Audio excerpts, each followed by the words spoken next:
This is BYD's first three-row SUV for Australia. It's the Sealion 8 plug-in hybrid SUV and it'll be on sale early 2026. We've only got about 10 minutes with this car, so I'm going to run over this very quickly. But one thing I will mention, first of all, which I don't know if you can see on camera, this has some of the sparkliest, glitteriest paint I think I've ever seen on a car from factory.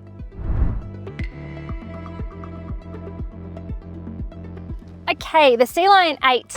Now, as I said, this is a plug-in hybrid SUV. It'll be available in 2 grades and 2 battery pack options. It'll also be available front-wheel drive as the base model and then all-wheel drive as the top-spec model. Now, first impressions are good. It's got a really big touchscreen, really nice premium feeling materials, a 21-speaker sound system. There's a host of features in this car in top spec form, massive glass roof, although it is fixed, you can't open it, and those 2 rows of seats, which I'll show you now. All right, the second row, now this is, I think it's reclined. Yeah, you've got, 3 stages of reclining there, so that's nice if you've not got anyone in the third row because they might get a little bit upset by that. But yeah, 60-40 split and you can move that a fair way forward. You've also got heating and ventilation for the outboard seats, which is nice. And then you can also control the temperature and fan speed here. So that's a sort of touchscreen that I feel like could get kicked by little kids if they're back here. So I don't know, maybe some buttons would have been better because that screen looks like it might be expensive to replace if you ever had to. But that's the pessimist in me, so don't worry about that. There's some USB-C and USB-A ports here, just one of each, and then you can move this driver's seat like you can in a lot of Hyundai Group vehicles. That's a nice little feature there. But let's check out this rear seat. So there's a little button here that you can just flip it.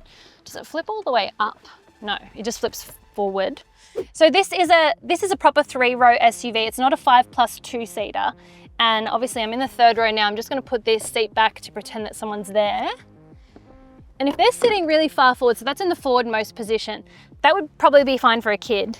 But yeah, as an adult back here now, there is so much room. There's like that much room between my knee and the seat. I think headroom wise as well, I mean, it's okay for me. I'm 166 centimeters tall, so yeah, you wouldn't want to be much taller than that because it gets quite close. In terms of features, there's cup holders on either side and there's a little sort of space for your phone, which is good. I can't see that there's any charging ports, so no USB ports here that I can see. There are air vents up here, which is nice, and the airbags extend to all 3 rows, so yeah, that's a good thing as well. Lights here. Yeah, not a huge amount of amenity here, but a really surprising amount of space. So for what this car is, a 3-row SUV, it does a really good job in terms of cabin space from what I can tell so far. Boot space in the Sealion 8 is about average for a 3-row SUV.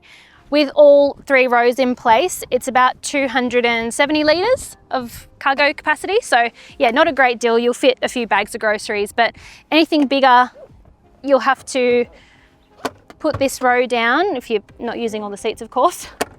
And as a 5-seater, it's about 960 litres of cargo loading space, so that's a lot better.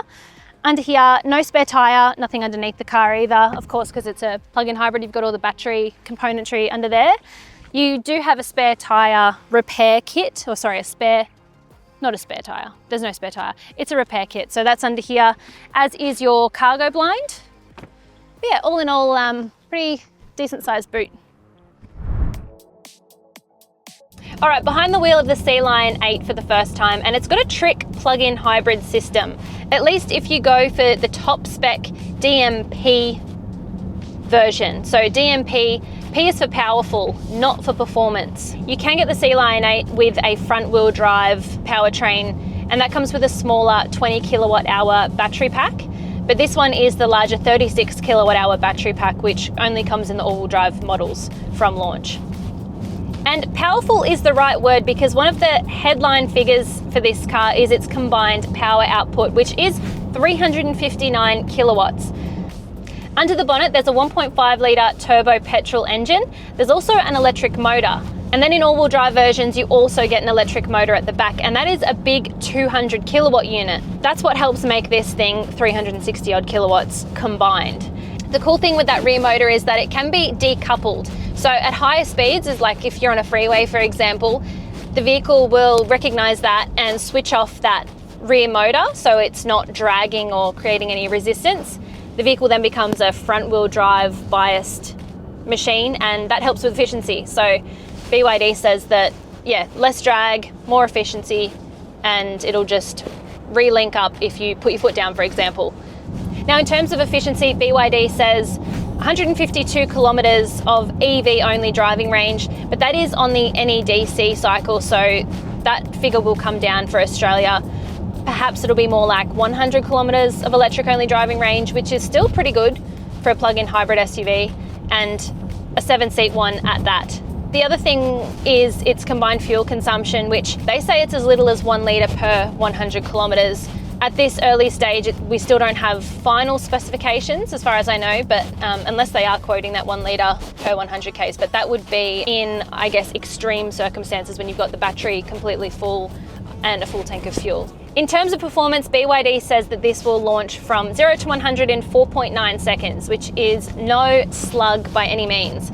But let's talk about what that feels like in real world driving. Now, I say real world, we're on a sort of simulated country road and we're doing 70 k's, but I'll put my foot down and you can sort of hear that electric motor whirring away.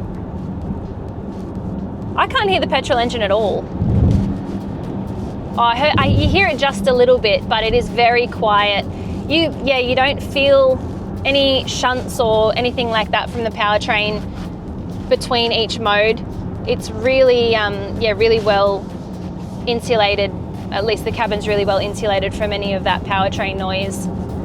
Getting a fair bit of road noise, but that's more so because we're on a bit of a coarse chip surface at the moment. In terms of the ADAS features, we've got a driver monitoring system, which I haven't turned off, and it's beeped a few times when I'm looking at the camera because I'm looking over here, but for the most part, it's been not too intrusive, so I haven't felt the need to dive in and try and turn it off. And the lane assist systems, these aren't really properly marked lanes that we're on at the moment, so it is a little bit more difficult for it to I guess, see the lines. Got a fair bit of wildlife out here at the moment, so hopefully we don't have to actually test the brakes too hard, but yeah, at the moment, I mean, without getting it onto real public roads, it is difficult to tell, but I'll just hit the brakes here. Ooh, pretty, yeah, it won't come to a full stop, but pretty good brakes, a lot of bite to them. And they don't feel, sometimes you feel like a little bit of a, I don't know, that it's got layers to it, and the brakes can feel a bit weird in some hybrids and electric vehicles, but no, that felt pretty good to me. I like that. As I said, this is a very high level overview, but before I go, I'm going to do a 0 to 100 run. Very unofficially, just a little bit of a hard acceleration up to 100 k's, and then I'll back it off just to see how it feels sort of off the line if you're, yeah, from a standstill. Ready? No. It actually tipped my head back. Okay, that was pretty quick. That was quick. It picked up really nicely. I certainly heard that petrol engine working pretty hard there when it kicked in, but it wasn't really intrusive or anything like that. Now let's see how it goes with some tighter handling stuff. So these cones are quite tight together. I can't really see. Oh yeah. Ooh, yeah, a lot of body roll there. Steering feel is a little bit slow for how big this car is and what it is. Not too bad at all. It's sort of hard to tell because we're obviously not on public roads with lane markings and all that kind of thing, other traffic around, but the car itself doesn't feel that large to me. Maybe it will, obviously, when I'm, trying to park it in a car park or something like that, but right now the cabin feels nice and spacious, but it doesn't feel like a large car. Thanks for coming with us for a very quick look at the Sealion 8. This will be on sale early 2026, if not a little bit sooner, but let us know what you think in the comments.